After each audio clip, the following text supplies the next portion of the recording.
Claude Moraes, interesting time for you as the chairman of the Civil Liberties Committee in the European Parliament. How do you think that the new term has gone so far? Well, this is a very important term for us with very intense priorities. I think for my committee in particular, which is one of the biggest legislative committees, has now really been hit in a very reactive way with very important issues. We range from the anti-terrorist issues, the events of Paris and Copenhagen, right through to what is happening in the Mediterranean with migration, the pressure from Syria and Libya.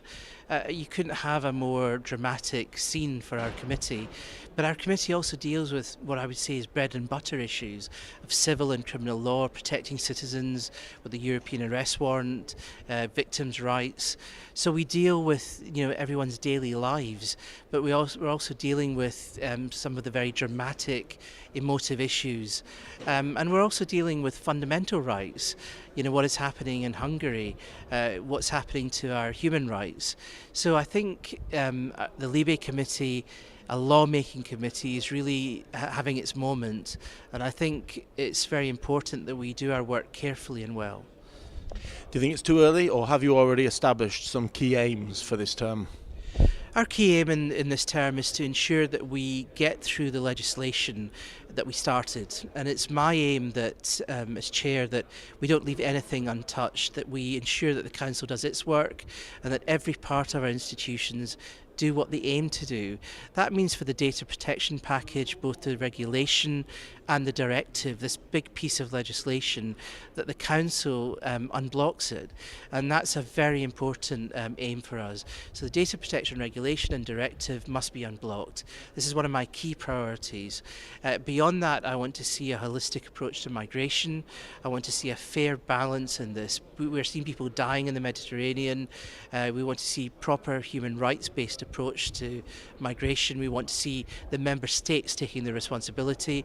I want to see civil and criminal law being done in a way that member states take the responsibilities, but member states also take the burden and ensure that member states do what they're doing properly, but where we have, for example, the European arrest warrant and reforms, that those are done properly too.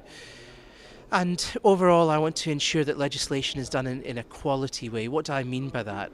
What I mean is that when we see the worst terrorist outrages, that we react effectively but carefully. And that means that we learn the lessons. So, for example, where we had this data retention directive, where the European Court of Justice brought it down, we ensure that any new legislation where we protect citizens and their safety, that we do it with legislation that is of high quality. We must protect citizens' safety first and foremost, but we must ensure that fundamental rights are also protected. This very careful balance is our duty, really. But safety first, protection first, but also fundamental rights in balance. On an interesting tangential note, it's come to my attention that you are expressing an interest, nay support, for the online Magna Carta. Would you like to tell me a bit more about that? Yeah, I mean, this is one of the fascinating parts of our committee. I mean, not only do we, following the Lisbon Treaty, have this extraordinary breadth of responsibility, but we're also looking forward to a digital Bill of Rights. We had Tim Berners-Lee, the inventor of the World Wide Web, here, and in our discussions with him, he revealed that he wanted a Magna Carta for the digital age. As a British chair of this committee with the 800th anniversary, I thought this was a fascinating issue, and at the Global Law Forum on Monday, what I said was that, here our version would be a digital Bill of Rights. This is a clear statement of where we should go on the internet in terms of regulation. We want a free internet, we want freedom on the internet, but also some regulation where we can have some notion of privacy where it's essential. That's a very difficult balance to get. I think we would get that with a Bill of Rights which is fully transparent, and I think this is a very tough thing to do. Tim Berners-Lee wants it, other people want it, and it's there in technology. It's something that's very difficult to achieve, but it's a huge challenge for us.